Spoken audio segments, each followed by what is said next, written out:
Narito na ang PTV Balita ngayon.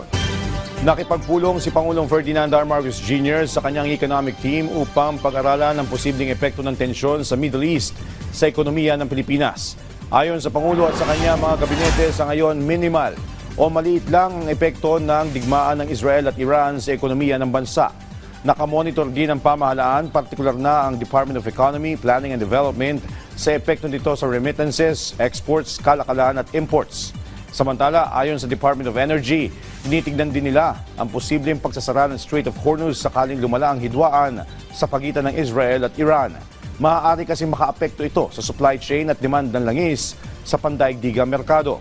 Gayunpaman, nakahandaan nila ang pamahalaan na tumulong sa pagtaas ng presyo ng langis at mga naiipit na Pinoy sa nangyayaring kaguluhan sa gitnang silangan. Samantala, sa ating lagay ng panahon, tuluyan na nakalabas ng bansa ang binabantayang bagyo ng Pag-asa.